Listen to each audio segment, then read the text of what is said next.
Whoa. Oh, okay. Good morning, everybody. When I say good morning, it is 5:50 in the a.m.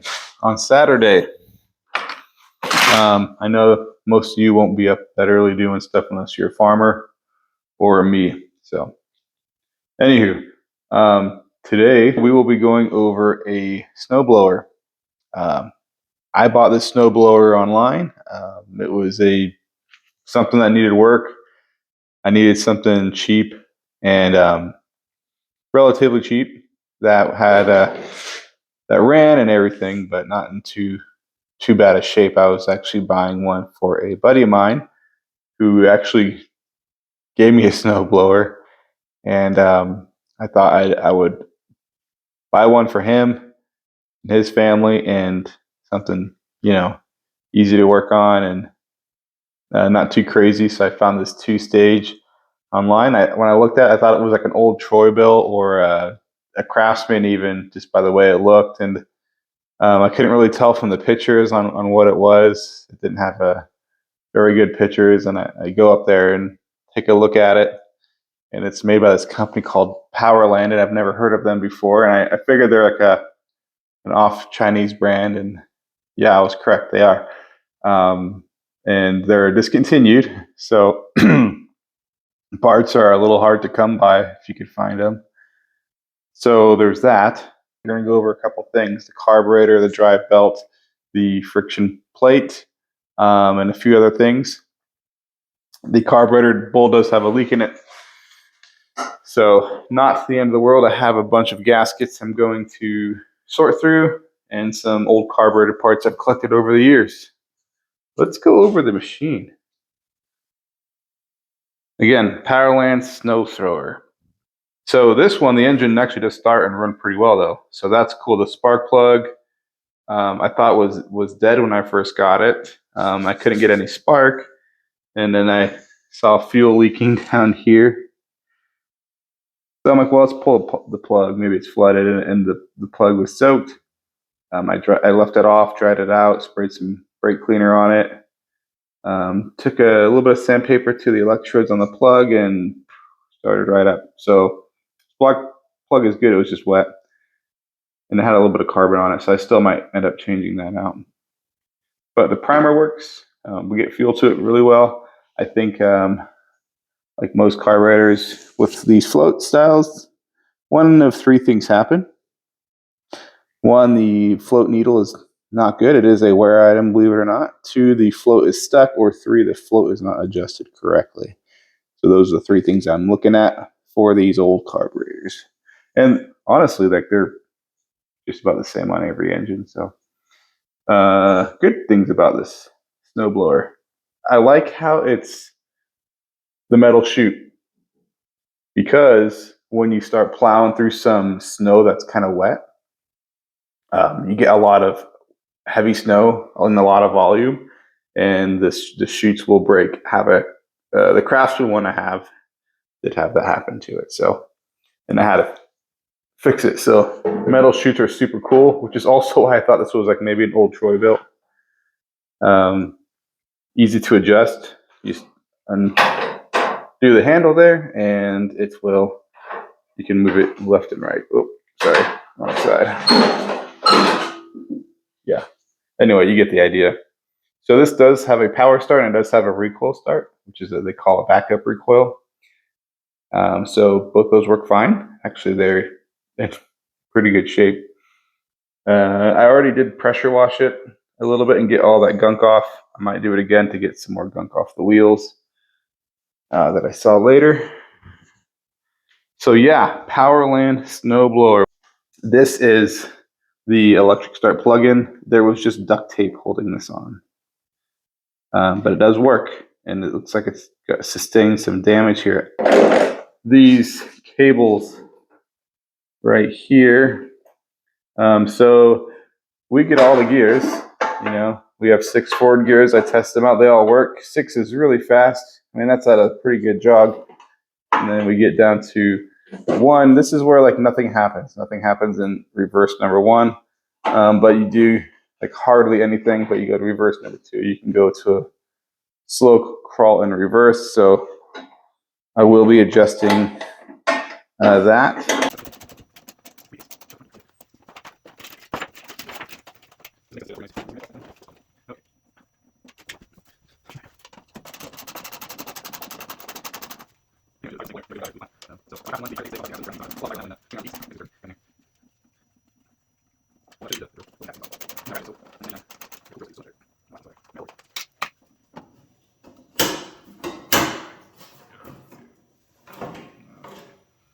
Okay. All right. I gotta clean that. That happens. Okay. So let's play with this. Let me get this camera down.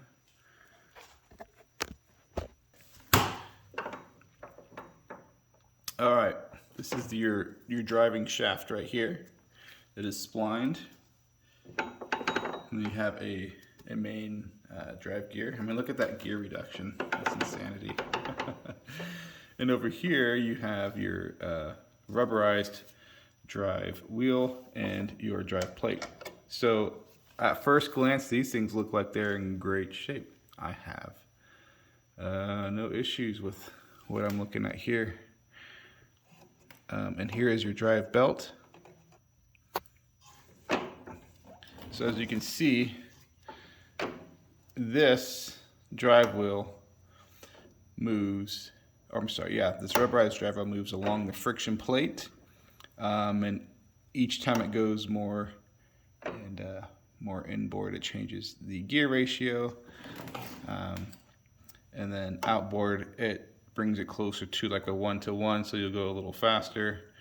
And over here you have basically like a small cog driving a big wheel, and you'll have that lower gear ratio, kind of like how you'll see up here. So yeah, anyway, I'm not going to get into all those fun details, that's boring. So what I'm going to do is clean up in here a little bit with some brake cleaner, and check the cables, and see if we can't adjust that reverse gear to engage a little bit better. So stand by. Okay, turned off my phone by mistake. So I'm just going by feel on that. So I'm going to apply the same logic on this guide wheel, put some tension on it. Looks like in this case I'll have to bring it down.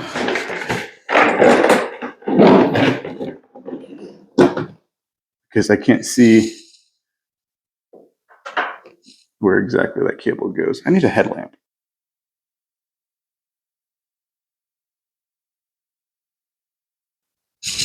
Okay, so again, seems a little soft, but not too bad. Let's see if we can make it a little more rigid. Man, these things not on very tight. So you can see it automatically wants to pull away. But we're gonna, no way.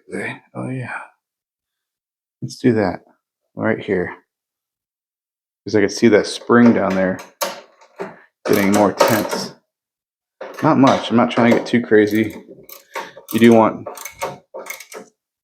it to be a little loose. Oh yeah. Bazing. Cool. So we got all that adjusted. We got the friction plate adjusted, and we have the belt adjusted. That makes me happy. So what I'm going to do now is take this phone off. And I'm going to clean up in there. It's got a little bit of gunk. I'm just going to use some brake clean. And that should do it. We'll call that a day. There's nothing really in here to lube. So, yeah. All right, let's get after it.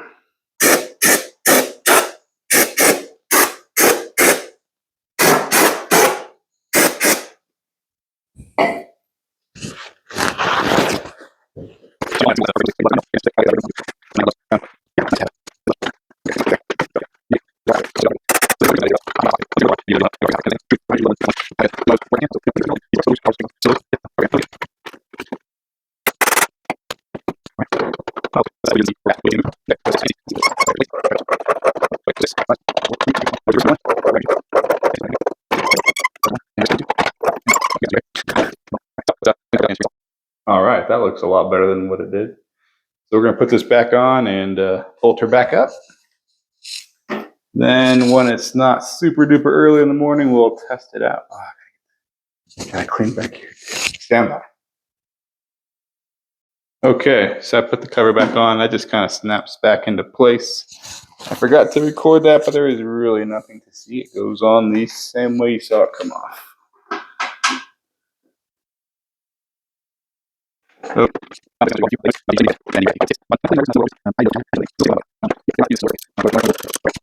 Okay, I think we're on to chapter 2 now, the carburetor. And let me remind you guys what I was experiencing when I turned it on, or when I opened the fuel, which is this lever right here at the very bottom of the carburetor controls. This is your fuel is off, and then you slide it all the way this way, your fuel is turned on. So while doing that, and I knew it had a leak because he said the guy got it from said it had a leak. Let me get a pointer right here. That's the rubber seal, and this is kind of where it was coming from. So I tightened that up and didn't do anything. And you shouldn't have fuel going above here. Shouldn't be going higher than the bowl. That means you are flooding. So I have to. That kind of clues me into this is a needle seat issue. So there's a little needle inside the carburetor that controls the fuel flow. So when like I told it, well, when the ball is all the way up, it stops the water from coming into the bowl. It's the same concept with this. So I'm gonna pull it off, and I might actually have a replacement gasket for it. Not, I might have a O-ring that is rated for fuel that can work as well. We got a little bit of fuel coming out already, so I'm gonna get a rag ready. And the other screw you are looking at the bottom right here. That is just a bowl drain screw. So, all right, we'll put this back in our magnet.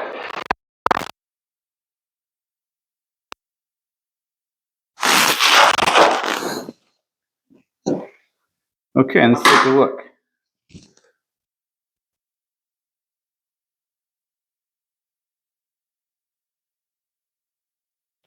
All right, well, I think I have it figured out. Okay, it's going to be hard to see. So, yes, on the needle issue, it is frozen in there. So here is, let me see if I can hold my light steady. Here is the needle.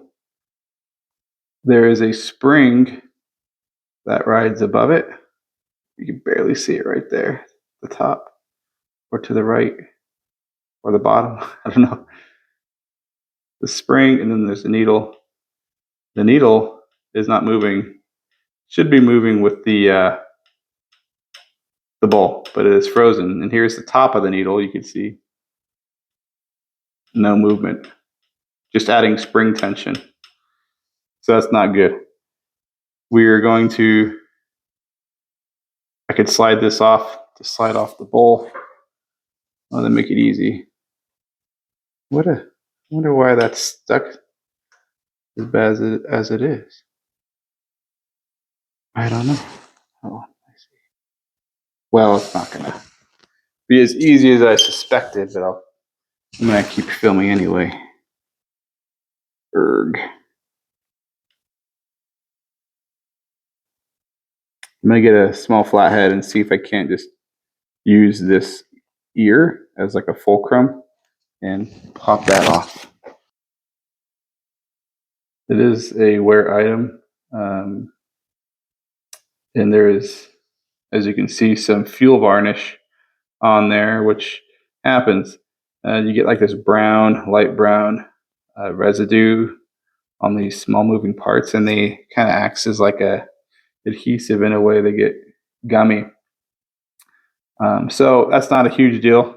I think what I will do is, since this is such an easy job anyway, I'm going to have these carburetor brushes. I'm going to brush inside there, and I'm going to spray some carb cleaner on this and get it nice and pretty. and reinstall the original one and see if this issue continues. This may be an easy fix if that is the case. All right, real quick, we got the fuel bowl clean, and I got the, always want to make sure you get around here, around the rim of that clean as well, because you don't want fuel leaking out. Now we're going to put this thing back together.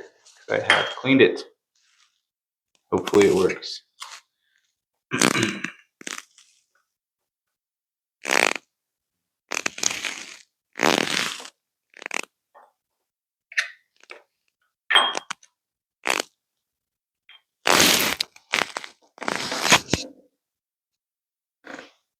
All right, I got to show you guys something. Funny, not funny. Okay, so remember when I was spraying down all the parts in the magnetic tray? Well, okay, good initiative, bad judgment. So remember that little spring that was on here? There's a little, where's the camera? There's a little spring on here. Well, I lost it because when I was spraying with a carb cleaner, I launched it off the magnetic tray. And I was like, what the heck? I did find it. I don't know where it was because what I mean, I looked everywhere. So I just swept up my garage. I just swept every, just about every available square inch into a pile of leaves and dirt and junk right over here. Then I got the piles one by one and just put them over the bottom of the magnetic tray. And found that the spring stuck onto it, which is what I was hoping. And I was able to locate it. So there was a spring below it. So we'll have to put the spring on over it.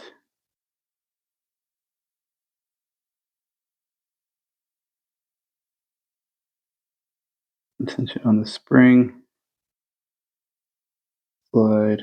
Oh, this is going to be fun. There we go. There. And I'm going to spray that again. Okay, well, the cell phone died and now I'm using the GoPro. So there might be some changes here with the audio and video quality. Might be better. I don't know. We'll see. Anyway, I'm not going to wait for the phone to charge. I'm just going to use a different camera. So I got that on, and if you look closely, you probably will be able to see it as well. The spring in there moves. But the one thing I want to do, this rubber seal looks actually quite robust and nice and good. So what I'm going to do is get a little petroleum jelly. Just a little bit there. And I'm going to just apply it. Now I already cleaned this gasket to get any dirt and junk off. I wanted to take a couple extra minutes to kind of rehydrate the seal and help it out a little bit. It's got a big job.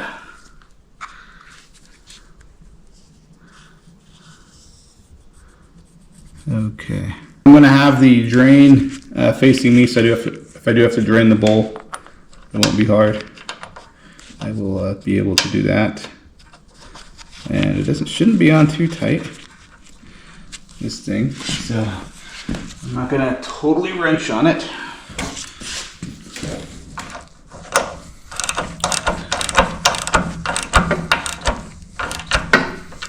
Okay, we're just going to see if that works, if that's tight enough. I don't know. You shouldn't have to tighten this too tight. This should be a nice flush seal. Maybe a quick little. Okay, whatever. I'll check it later. If it's leaking again, then I will adjust that. Take a minute to adjust these skids.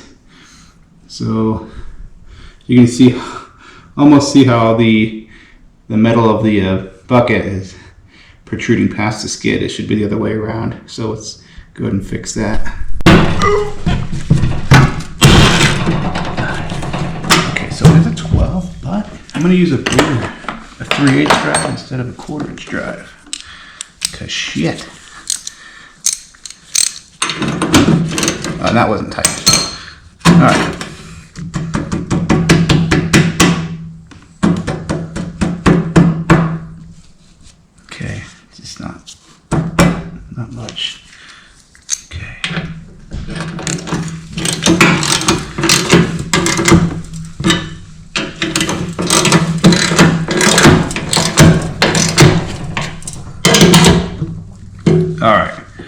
going to do the same thing to the other side, but spare you the bore. All right, so also I lubricated this bar. This is to adjust the angle of the chute. So do you want it left or right? I love this system actually. It's actually like super simple and quite robust. It's I wish my crash unit was like this actually. And then you just cinch this down to lock it in position. And again, it's a metal chute, and that's a big deal to me. So that's cool. Anyway, so the fuel's off, and this is sort of like a moment of truth. We're gonna fill the bowl and see if we get any fuel leaking out the sides over here like we did before. If we do, it'd be a bummer. I'll have to go back in and replace some parts like that needle. So the fuel is now on. I have just moved that lever. This very bottom lever is on, off. And I'll put it back on again. So give that a second to fill up. We'll see what happens there. All right. I'll keep an eye on it. It's so far nothing, so it's fine. So overall, what have I done? Well, going from the front to the back, I adjusted the skids, so the bucket is no longer resting on the concrete sidewalk. I lubricated this bar, so it's easy to use. We tightened up the cable and adjusted the cable for the belt and for the friction plate, and we cleaned up inside there a little bit. Obviously, we cleaned up the carburetor and cleaned the fuel varnish off the needle. So overall, what have I done? Well, going from the front to the back, I adjusted the skids, so the bucket is no longer resting on the concrete sidewalk. I lubricated this bar, so it's easy to use. We tightened up the cable and adjusted the cable for the belt and for the friction plate, and we cleaned up inside there a little bit. Obviously, we cleaned up the carburetor and cleaned the fuel varnish off the needle, which was frozen in place and making the carburetor overflow. Also, earlier I had cleaned up the electrodes on the spark plug, and it's had a little bit of carbon on it. I think the plug is still good. I think what we'll do is just go ahead and pull start it, see if it starts up, and kind of go from there. Give me 1 minute to set up.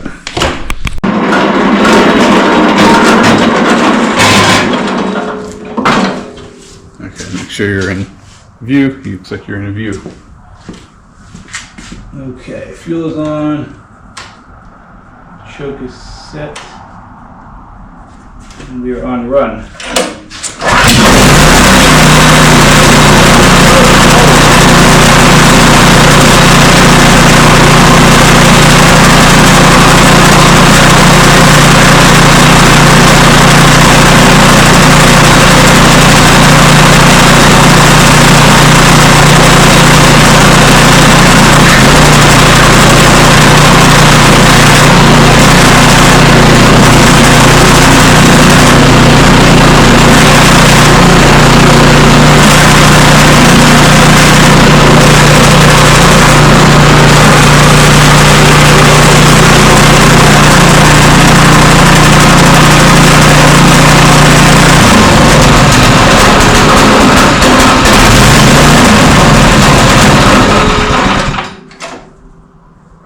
Wow. Okay, so that was the first pull, no joke. Started right up. That was nice. No fuel leaking, so I'm going to call that fixed. That would have leaked already for sure. I am going to turn off the fuel right here. Whoop. Fuel's off. We don't need it running anymore. So this is like your idle speed. So this is full power, you know, then mid-range, and then pretty much dead. This is your choke. Choke is off, and then choke is on, so if it's cold outside you push this all the way to the right, obviously the other way around. For some reason, and I'll have to look at it, it just likes this position, like just to the right. I mean, I'll try it again on the far left. I don't know, maybe when the engine gets real hot, this is the good spot, but maybe half choke for when it's cold. I don't know. The primer does work. There's no leaks in the primer line, so if you need to prime it up, but I didn't have to prime it up. It was already ready to rock and roll, so might not even need it. I don't know. Dang, that was cool. Works as far as I can tell. We've made all the adjustments. You saw it in the video. I do have to fix this still. So this is still, so 1 is showing as a slow forward speed, which it shouldn't be. And this is still reverse. So reverse number 1 is still showing as a forward speed. Reverse number 2 is just reverse. And 1 is kind of fast still. This should be kind of a crawl, which means I'm too tight on the cable. Not a big deal. I will just loosen it up a bit, start it right up, and just play with that. So not a biggie, easy fix. So that's it. So that is the snow blower overhaul.